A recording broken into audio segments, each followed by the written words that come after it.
Kita malam ini membahas tentang al-hirsu alias tamak, kerakusan. Dan sebetulnya antara rakus, dengki, dan kesombongan ini adalah ada saling keterkaitan. Kalau dia orang sombong ini biasanya juga suka ngedengki, sekaligus modelnya rakus. Orang rakus ini biasanya karena ingin menggedekan kesombongannya, dan juga karena ada dengki di dalam hatinya. Bisa jadi artinya karena adanya kesombongan maka orang itu menjadi orang yang rakus, karena kesombongannya menjadi orang yang suka ngedengki.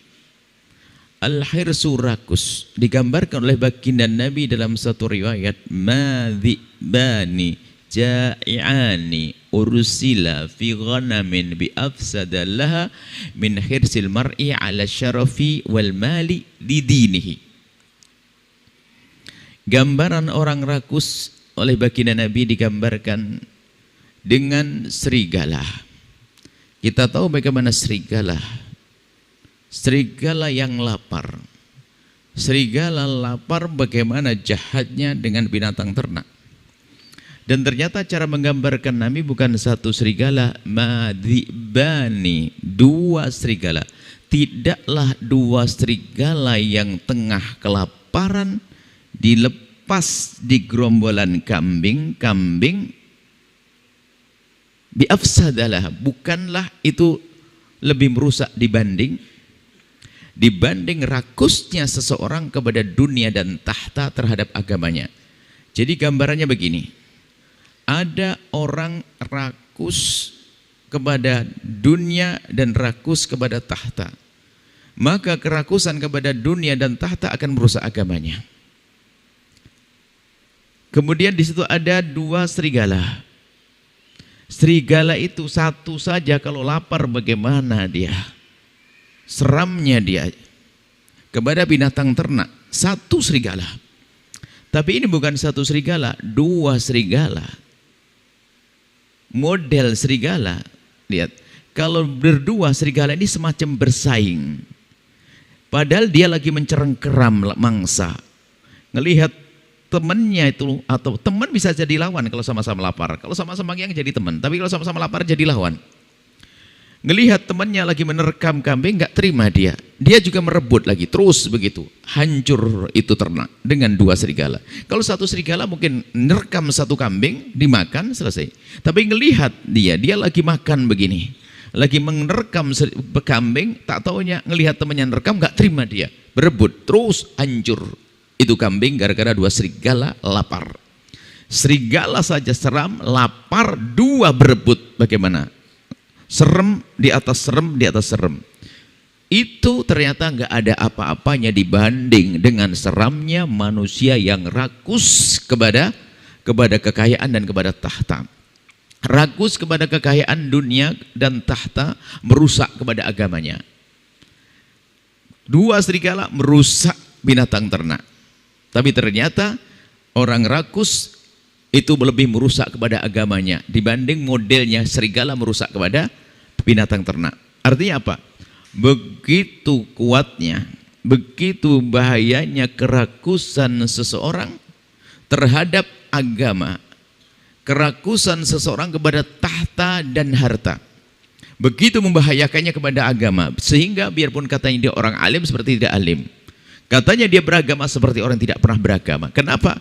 Kenapa kok kejahatan dilakukan semuanya? Bukankah dia punya ilmu ini? Bukankah dia punya amal ini? Akan tapi karena di hatinya ada kerakusan yang tersembunyi, maka perilakunya seperti orang tidak punya agama. Agama yang sudah rusak dengan kerakusannya.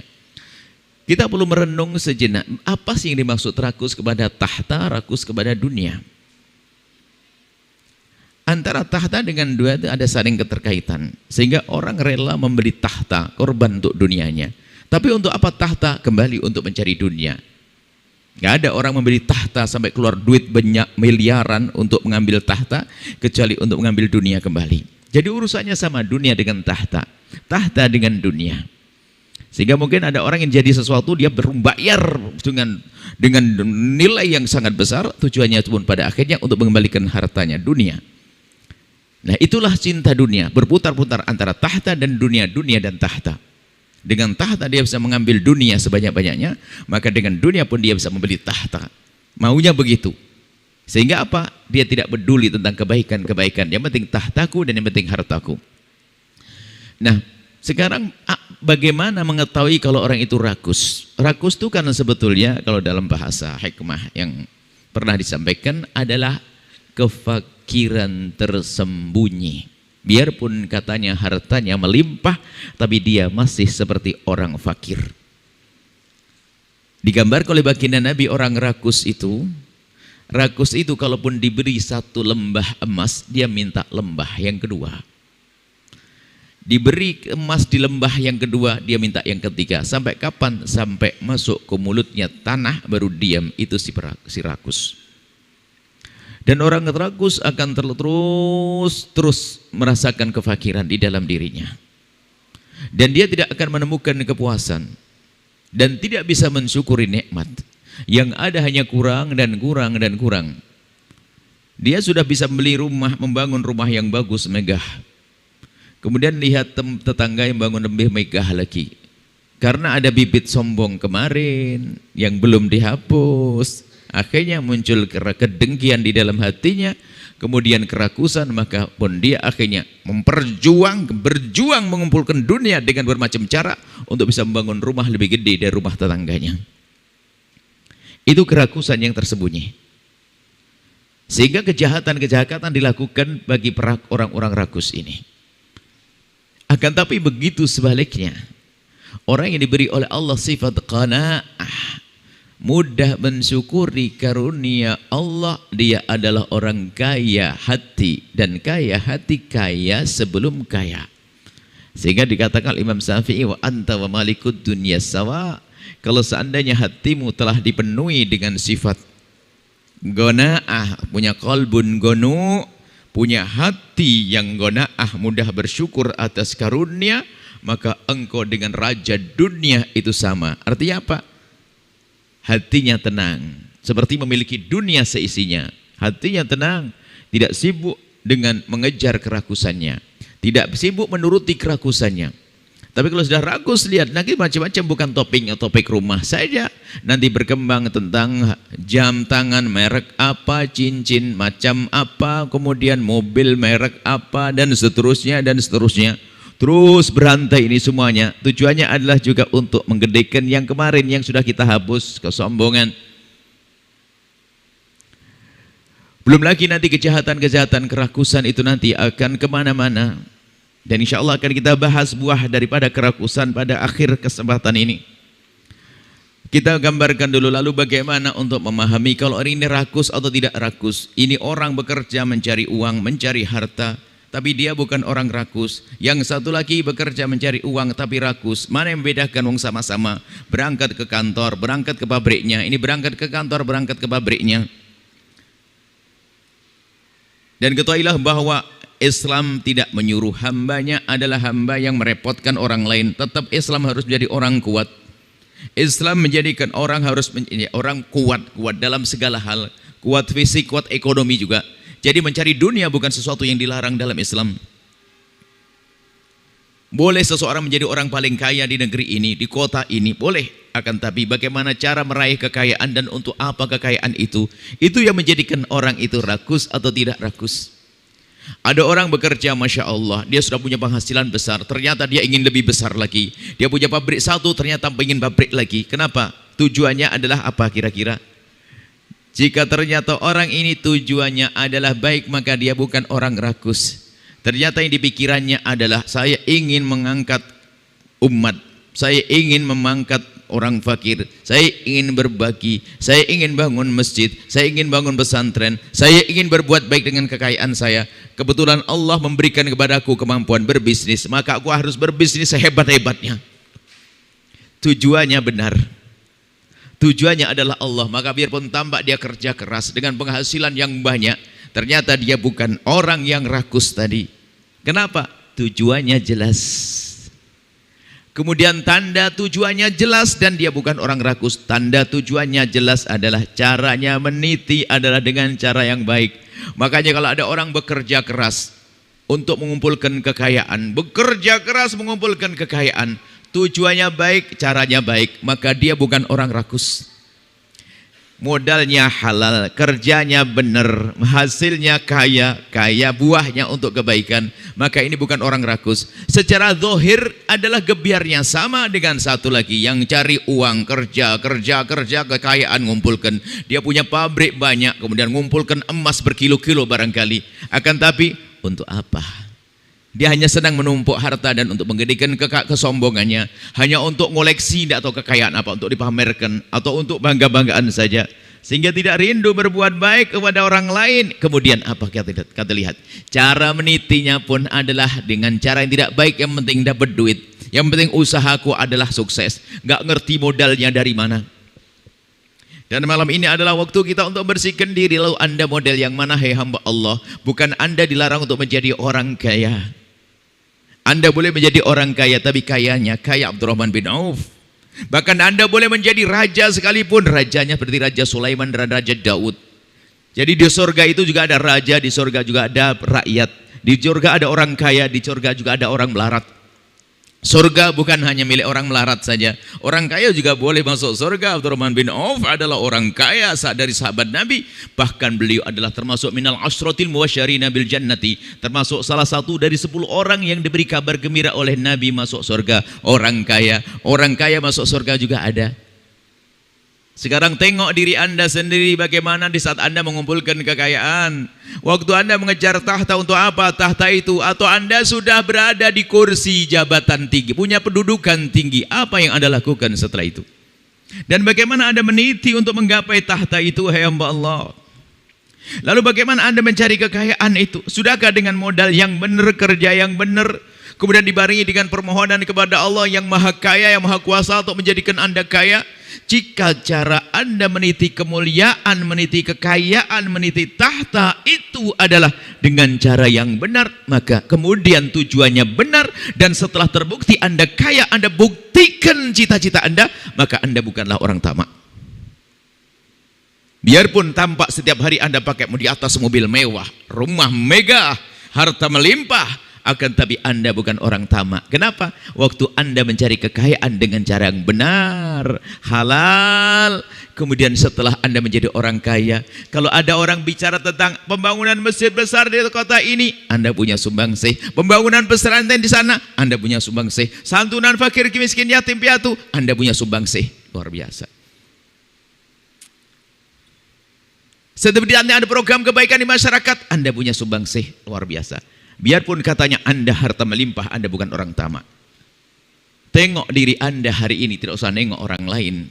Bagaimana Anda meniti kekayaan. Bahkan biarpun belum menjadi orang kaya, katanya si fakir dia, miskin dia, maka dia termasuk kelas tamak kelas tinggi di saat meniti rizkinya tadi, mencari rizki dengan cara yang haram. Biarpun belum punya harta melimpah, biarpun punya ada kekayaan, sudah fakir dia, setiap hari ngutang, makan susah dan sebagainya.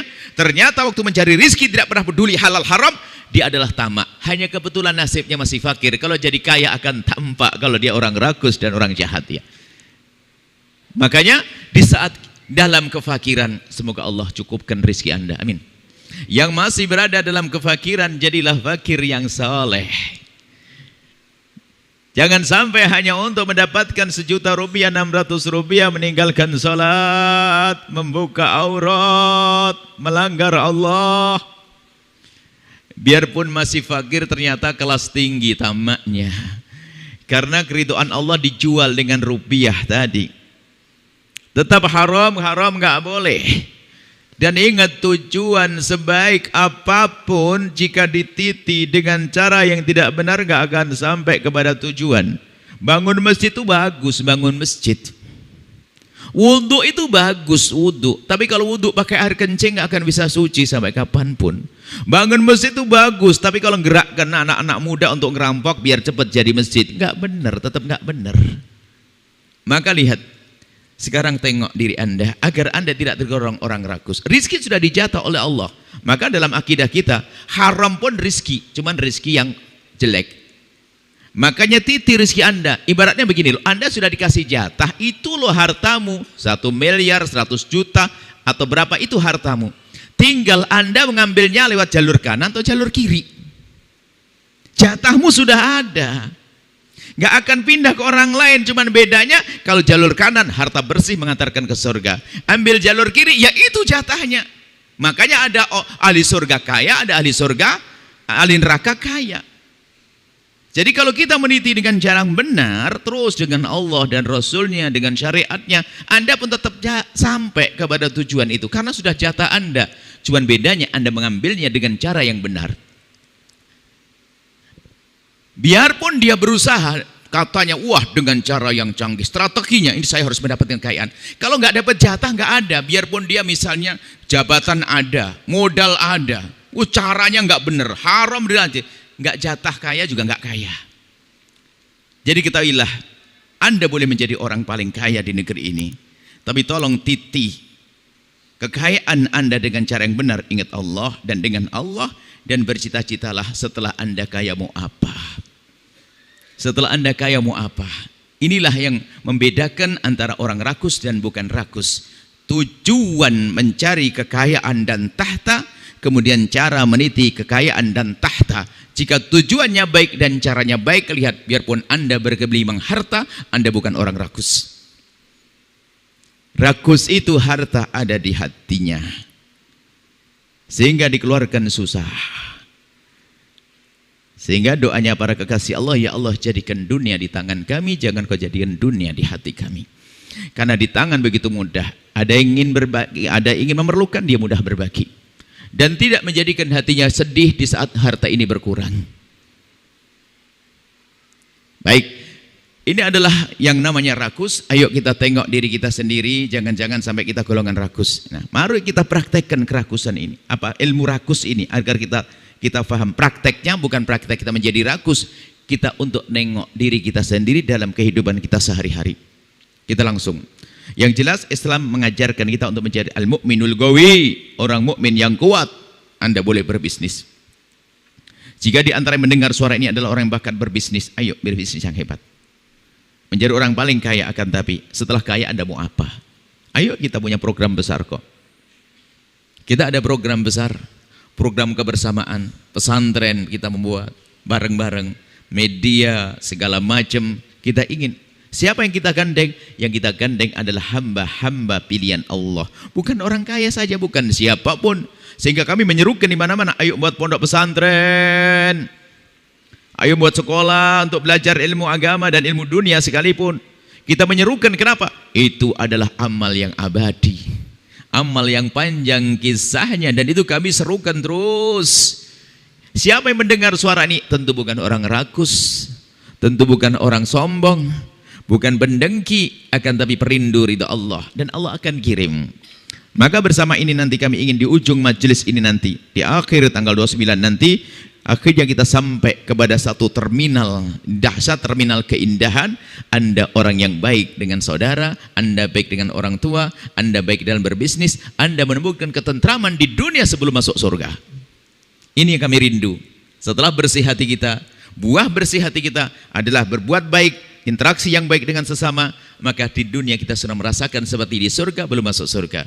Harus itu yang kita hadirkan, harus itu yang kita cari.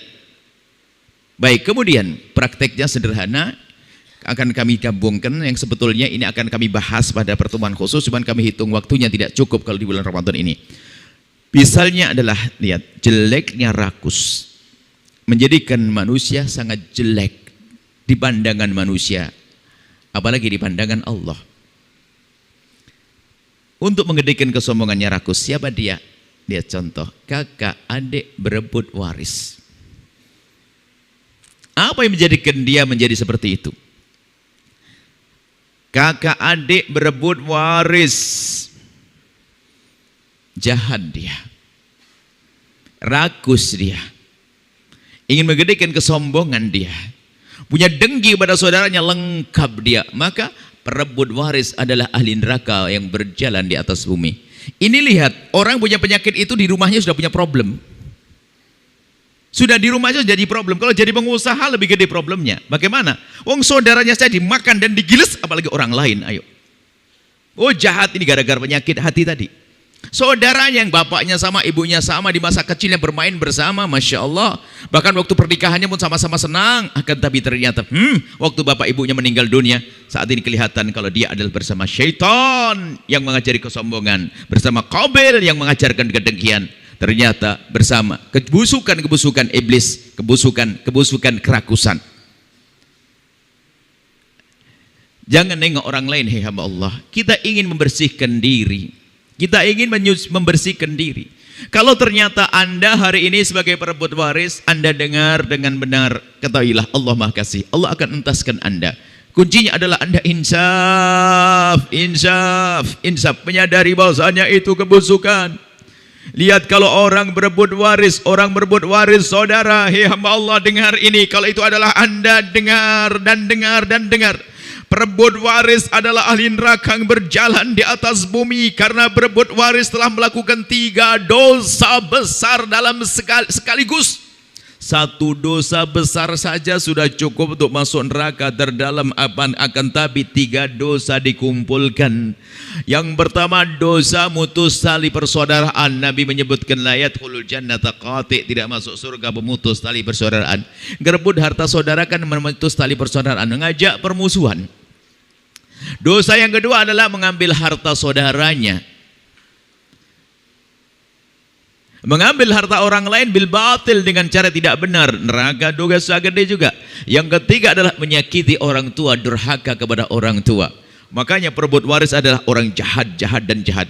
Maka kalau Anda ketemu dia, jangan jadi besan, jangan jadi menantu, jangan jadi ipar. Hati-hati, dia adalah orang jahat, saudaranya saja digiles. Kalau ternyata itu adalah Anda, ketahuilah hai hamba Allah, Allah Maha Kasih. Dengan kejelekan kekotoran kita, Allah pun Maha Pengampun. Dan Allah yang membersihkan hati hamba-hambanya. Kuncinya Anda sadar, Anda ingin belajar dan berbenah. Kembali nanti pulang ke rumah, ayo kita berdamai dengan saudara. Biarpun mungkin hari itu kita harus habis harta kita untuk kembalikan kepada saudara, ketahuilah setelah itu Allah akan angkat Anda akan berjaya. Ingat, berebut waris. Dan ternyata tadi disebutkan yang namanya kerakusan itu kejembangan merusak agama. Sehingga yang namanya berebut waris ini sebuah contoh saja. Nanti bisa kita terapkan dalam bisnis yang ngawur, berpolitik yang culas. Itu semua adalah dari kerakusan. Kita mulai dari rumah saja, kejadian di rumah kita, di rumah keluarga, berebut waris. Lihat orang berebut waris, dia adalah jahat. Berebut waris adalah jahat sehingga lihat, merusak agama. Sehingga katanya orang beragama seperti tidak beragama. Orang beragama seperti tidak beragama. Dia kata ilmu fikih, bahkan mungkin dia belajar ilmu tasawuf, ngajar kitab Ihya Ulumuddin. Ternyata apa? Dia belum beres rebutan waris. Sehingga yang namanya rebutan waris ini adalah yang gede syaitannya, yang gede adalah kerakusannya, yang gede kesombongannya, bukan hartanya. Sehingga yang namanya rebutan waris, bisa saja orang kaya raya rebutan waris, ternyata bukan hanya orang kaya, hai hamba Allah. Jangan Anda berkata, iya di rumahku kan tidak ada apa-apa, orang tuaku melarat, gak gila rebutan waris. Jangan ngentengin. Iblis mengintai hati kita. Kesombongan bisa saja nempel di hati kita. Biarpun itu orang fakir, nyungsep rebutan tikerobek sama meja patah kaki, yang penting masuk neraka jahanam. Enggak pandang, jangan mengatakan Anda fakir lalu tidak berebut waris. Rebutan waris, gara-gara piring 2 saja berantem dia. Bukan hanya orang kaya yang berebut waris. Yang kaya pun ternyata ya sama, padahal dia yang, bahkan yang kadang yang paling jahat dalam berebutan waris bukan orang yang fakirnya di antara mereka. Yang paling sukses bisnisnya, yang paling jahat berebut waris. Karena yang gede adalah setannya. Hati-hati. Sehingga yang namanya rebut waris bukan saja orang bodoh. Jangan dianggap yang berebut waris adalah orang bodoh. Yang alim pun rebutan waris. Kiai meninggal dunia, punya anak 2 ustadz muda, rebutan kantin pondok, koperasi toko pondok, sampai sekarang nggak beres-beres. Yang penting masuk neraka. Gayanya pakai imamah gede, pakai jubah berkibar, tapi ternyata di rumahnya rebutan pondok, nggak beres-beres, musuhan dengan saudaranya, musuhan dengan saudarinya. Karena apa? Yang penting aku harus masuk neraka terdalam. Hati-hati. Jadi yang namanya rebut waris adalah hati-hati. Dosanya yang gede adalah iblis, yang gede setannya. Tidak perlu Anda menengok orang lain.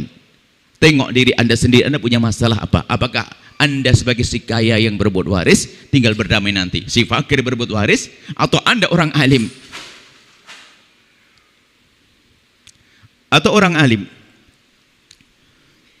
Orang alim berebut waris, Masya Allah, na'udzubillah. Dan sebetulnya permasalahan dari mana itu? Dari hasud yang dibiarkan tadi, dari keragusan yang subur di hatinya untuk menggerikan kesombongannya.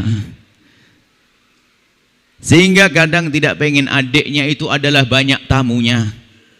Saya mulai dari kemarin kita mulai dari kelas ustadz dulu kan, begitu kan? Nanti teko skip sombongnya ustadz, rakusnya ustadz. Sekarang juga ini rebutan, tamunya pun jadi rebutan itu. Sehingga mungkin ada ustadz, anak kiai punya anak 2 atau berapa, rumahnya itu kan di depan begitu. Ini yang paling belakang ini sudah masang 2 orang untuk menjaga tamu yang ada datang, jangan boleh ke rumah adik, awas ya, jangan digiring ke sana, belok ke sini nanti. Ini ke rumah adik nanti pisangnya masuk ke rumah adik nanti, rebutan pisang sama beras yang dibawa oleh jamaah. Ini jangan boleh masuk sana, harus ke sini dulu ya. Ini yang paling tua ya, yang kasih tahu mereka. Wah, subhanallah, sampai tamu mau datang saja di stop, nggak boleh ke rumah adiknya. Loh, ini model, hati-hati. Jadi gayanya ustadz, tapi ternyata dia dengan iblis tadi. Sehingga betul, yang gede setannya, maka jangan ngentengin urusan waris. Dan takutlah kepada Allah. Kalau Anda hari ini berebut waris, ketahuilah panas harta waris. Dimakan anak akan jadi setan itu anak. Dimakan istri jadi kurang ajar itu istri. Ini harta kotor. Sadarlah hai hamba Allah, jika memang Anda hari ini memang ada orang perebut waris, Anda beruntung. Anda didatangkan oleh Allah ke tempat ini. Dan Allah menjadikan kami mengucapkan kalimat ini. Seperti ada kesepakatan kebaikan yang tidak pernah kita rencanakan. Anda datang, kami berucap, setelah itu ahli surga semuanya. Harus insaf semuanya. Ingat, ini adalah masalah kekotoran hati. Itu sebetulnya babnya judulnya sama, rakus. Dia sudah punya kekayaan yang paling kaya, yang paling alim. Suatu ketika lihat, suatu ketika ada orang datang berlima, mengadu tentang urusan waris. Maksudnya minta petunjuk agar pembagian, maksudnya biar dinasihati oleh kami. Rupanya di saat kami ingin menasihati, belum beberapa kalimat ngomong, rupanya salah satu mereka memang ada yang alim, mengiyakan dan dia mengeluarkan hadis dan ikut ngomong. Karena sudah ada yang alim seperti itu, maka kami sampaikan, insya Allah kalau sebuah keluarga ada yang berilmu begini, insya Allah aman. Tinggal didengar saja, nanti tinggal laksanakan. Bismillah. Kita bubarkan perkumpulan keluarga ini, pulang. Berlima. Ternyata setelah itu 3-nya hilang, 2 lagi balik lagi. Loh, kok balik lagi? Kenapa? Iya Bu ya, saudara kami berlanjut, kami balik ke sini sengaja ini mewakili dari saudara kami yang berempat. Kenapa? Mohon maaf Bu ya, tadi abang kami yang paling banyak ngomong tadi, yang paling pintar tadi Bu ya, justru dia yang paling suka jual-jualan, yang paling jahat, yang paling alim. Sehingga saudara kami yang 2 ngelabui, nemeni abang pulang, kami disuruh balik ke sini jelaskan. Lihat, yang paling jahat, yang paling sok gayanya ustadz, yang paling jago zikir, bisa saja penghafal Qur'annya. Kenapa? Ditipu oleh iblis, dengan kebaikannya tidak menjadi dia baik. Hati-hati. Makanya tidak cukup orang baik dalam ibadah, tapi hati dengan sesama manusia enggak baik, ibadahnya kosong, enggak dinilai oleh Allah Subhanahu wa taala. Maka ilmu membersihkan hati kami sebutkan sebagai ilmu fardu ain di atas fardu ain. Jangan sampai itu orang katanya ibadahnya akan sia-sia. Kenapa? Kotor hatinya. Kita sudah masuk di malam ketiga ini, adalah untuk membersihkan hati kita, kekotoran hati kita, kerakusan. Kita lanjutkan masalah waris. Sudahlah, kemudian ada rambu-rambu. Sudahlah, jika di rumah Anda harus ada pembagian waris, ini termasuk penerapan akhlak. Jangan ada mengangkat suara. Ini nasihat. Kalau ada yang mengangkat suara, dia adalah iblisnya. Sebab subhanallah, waris itu kok panas betul. Sehingga ada seorang adik itu hanya ngomong baik-baik loh sama abangnya. Bang, apa dek? Rumah ini kenapa dijual? Oh, belum selesai ngomong baru, bang, ini sudah dibentak sama abangnya. Padahal baru ngomong nyebut. Panas suasana, hati-hati. Ingat, Anda harus insaf. Kalau dalam sebuah keluarga mau pembagian waris, yang angkat suara adalah iblisnya. Kenapa? Dia akan menyulutkan api permusuhan. Akhirnya semuanya panas. Sehingga nggak berani lagi membagi lagi, nggak berani ngomongin, terus saling gunjing di belakang. Oh, gunjing. Sehingga retak ruah tangga, retak keluarga. Masya Allah. Reuni hanya reuni dohir saja. Sepertinya kebertemuan keluarga, reuni keluarga besar Pak Haji Fulan. Masya Allah. Kelihatannya keluarga besar. Masya Allah, ada yang jadi ustadz semuanya. Ternyata ini bukan golongan ahli surga. Semuanya masalah kalau datang itu lirik-lirikan. Istrinya lirik-lirikan. Gelangnya dipakai semuanya. Pulang ke rumah masing-masing. Bukan hati damai, tapi ternyata punya bahan baru untuk menggunjing. Itu begini, Masya Allah. Gara-gara apa? Kerakusan, kekotoran hati. Anda tidak usah nengok orang lain, Anda tengok diri Anda seperti apa. Urusan waris, yang pertama, jangan Anda mengangkat suara. Yang kedua, pastikan serahkan kepada ahlinya tentang urusan pembagian waris. Jangan Anda mempermasalahkan. Kemudian setelah dibagi dengan dasar keadilan, misalnya tempatnya ada belakang, depan dan sebagainya. Kalau suruh memilih mungkin berebut, akhirnya diundi misalnya. Sudah kita bagi dengan benar begini-gini, cuman siapa yang depan belakang. Oke, apa yang Allah pilihkan untuk Anda itu yang terbaik. Biarpun kata yang di belakang akan menjadi berkah. Jangan ribut toh, aku ingin di sana, aku ingin ini. Hindari itu. Kenapa? Waris itu kan rezeki nomplok, bukan jerih payah Anda. Orang tua wafat, meninggal dunia, langsung pindah ke kita harta itu. Bukan Anda yang cari. Tapi memang dasar hati busuk, lihat ribut. Dan anehnya tadi apa? Orang yang paling ribut paling tidak sadar kalau dia yang paling jahat. Hati-hati. Ini juga serem juga dalam dunia waris ini. Maka tolong yang kedua adalah serahkan kepada ahlinya sesuai dengan petunjuk syariat. Dan jangan sampai ada yang berani berkata bahwa tidak adil syariat.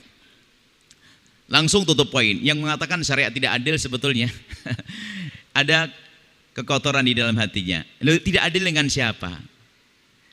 Sebetulnya dia kan bukan ngomongkan Allah tidak adil, sebenarnya nggak terima kalau abangnya dapat bagian banyak. Itu sebenarnya kan kebusukan di hatinya. Nggak usah jauh-jauh. Misalnya, perempuan dapat satu bagian, laki-laki dapat dua. Laki-laki dapat dua. Maka perempuan yang berguna, ini sebetulnya permasalahannya apa? Tidak ingin abangnya dapat lebih. Loh kok aneh? Oh ini masalah ketidakadilan. Sebetulnya kita bicara tentang ketidakadilan, ketahuilah bahwa ini adalah kekotoran di hati. Pertama ini syariat Nabi SAW. Kalau hikmahnya banyak, kalau merenung saja. Sederhananya saja deh, masalah 1:2. Maka urusan pembagian waris, petunjuk syariat adalah nomor 1. Kalau gambaran sederhana untuk memahamkan. Adapun rahasia yang sesungguhnya hanya Allah yang tahu. Cuman kalau bicara sederhana, kenapa kok dalam warisan 1:2 itu gimana sih? Untuk sederhana untuk memahamkan. Gini loh ya, ada bersaudara 2, laki perempuan.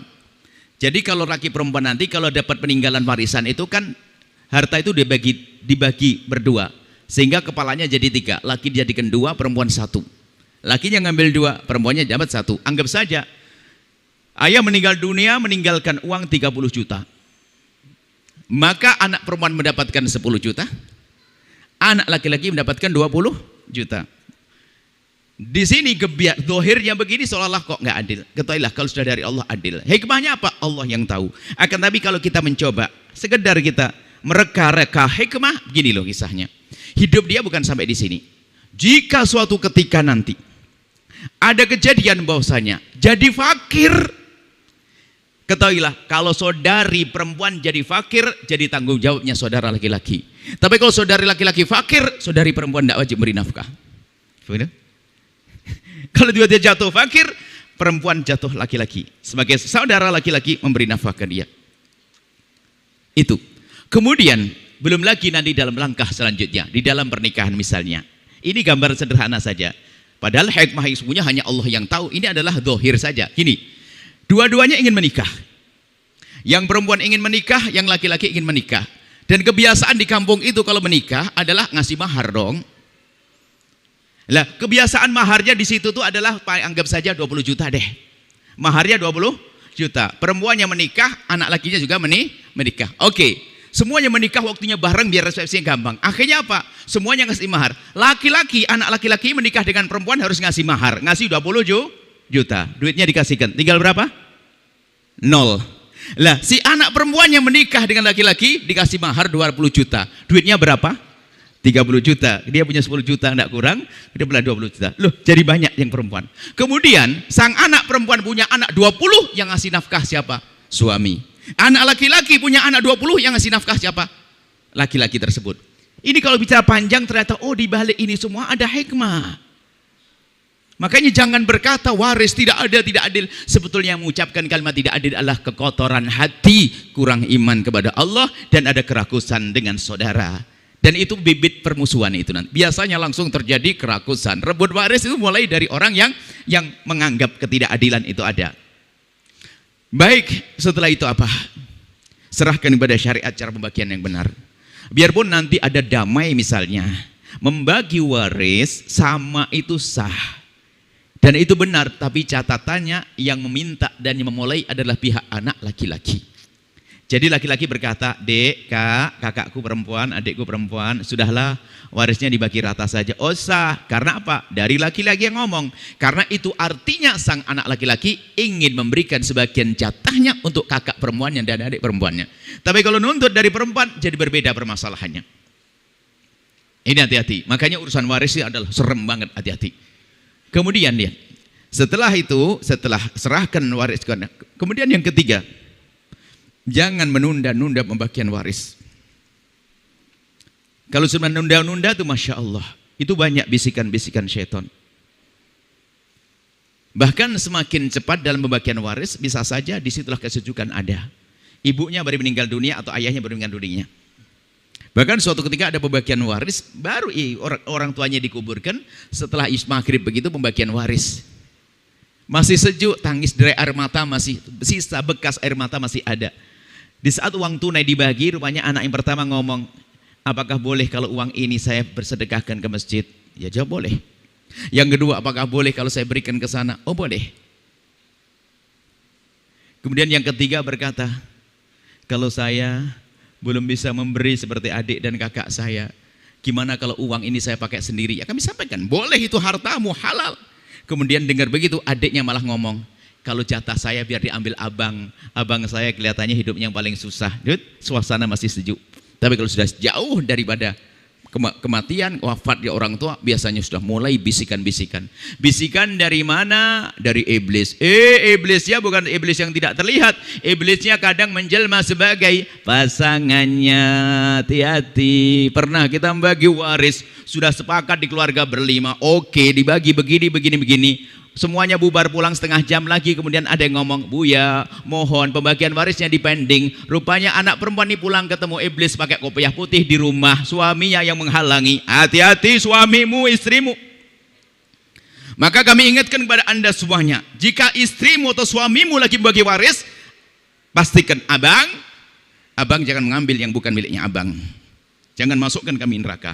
Istriku, ambil hakmu. Jangan mengambil yang haram. Dinasihati begitu.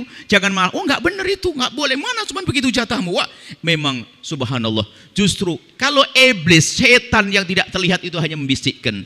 Tapi kalau setan pakai kerudung itu, oh serem dia. Setan pakai kopiah putih itu Masya Allah. Di rumah serem sehingga mudah berbuat jahat. Hati-hati. Hati-hati. Insya Allah di rumah anda tidak ada iblis pakai kopiah putih, tidak ada iblis pakai kerudung, nggak ada. Semua adalah orang-orang mulia. Maka ini jangan gampang ini. Masalah urusan ini yang kedua, yang selanjutnya, tolong jangan ditunda, jangan menunda pembagian waris. Cuman biarpun jangan, secepatnya lebih bagus. Ibaratnya mayat belum dikubur pun dibagi waris lebih indah.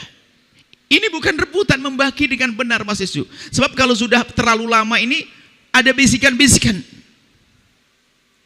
Macam-macam bisikannya, ada orang ngajak bisnis, pakai aja dulu gampang.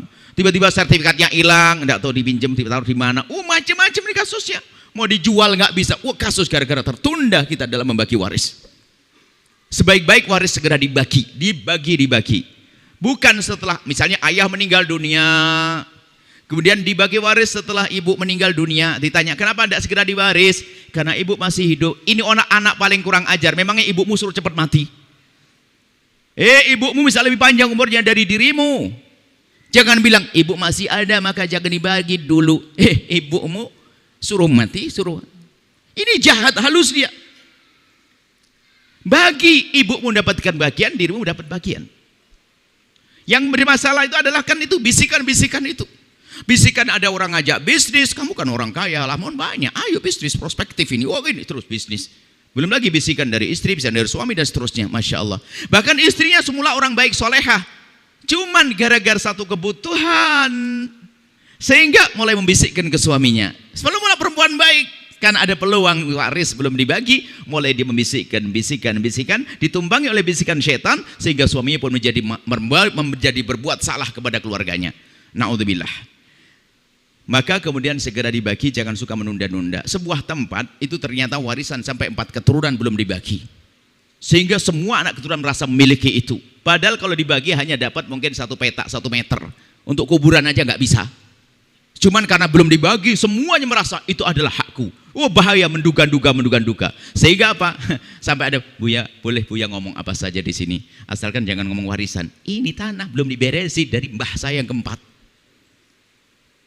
Hanya kamu rumah aja di situ, tidak dibagi dengan jelas. Lalu di rumah siapa ini? Tempat siapa? Lihat. Alasannya nggak enak dibagi. Akhirnya apa? Menjadi ajang setan untuk bermain di keluarga tersebut. Nggak ada keindahan. Ini biasanya keluarga pesantren.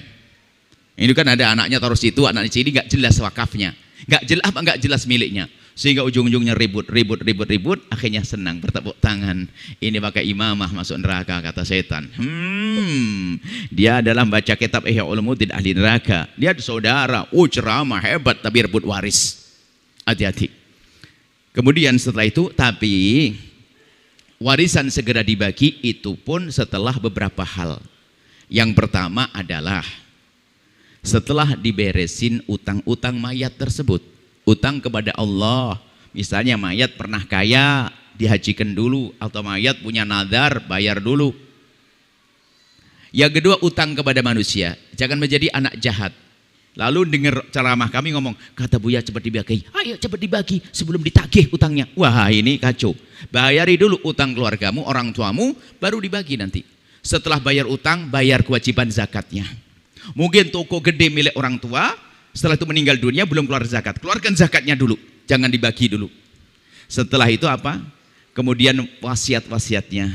Urusan wasiatnya hati-hati, ada wasiat yang haram dipenuhi, ada wasiat yang wajib dipenuhi, tanyakan pada ulama.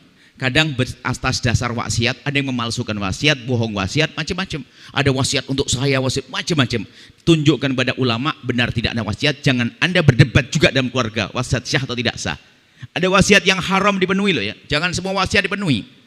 Yang bapaknya masuk, nak kalau abah wafat nanti tolong nanti itu ada anak-anak mabuk belikan berapa kerat gitu dari duit abah. Ya nggak boleh dipenuhi itu, wasiat nggak benar. Ada wasiat yang haram dipenuhi, kurang lebihnya begitu. Kemudian setelah wasiat, biaya perawatan jenazah untuk fardu ain, perawatan jenazah, kafan dan sebagainya. Setelah beresin, itu semuanya baru dibagi waris.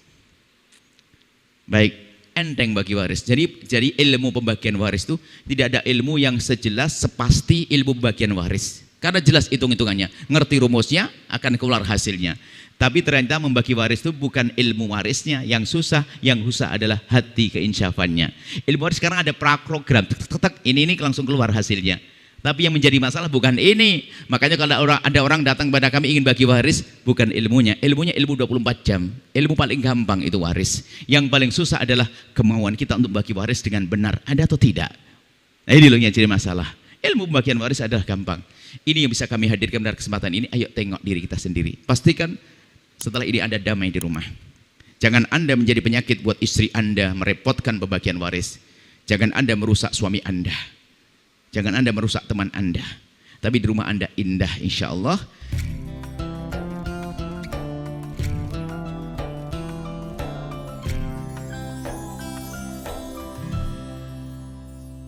Sahabat Al-Bahjah TV, setelah menyaksikan video ini, jangan lupa bersolawat kepada baginda Nabi Muhammad.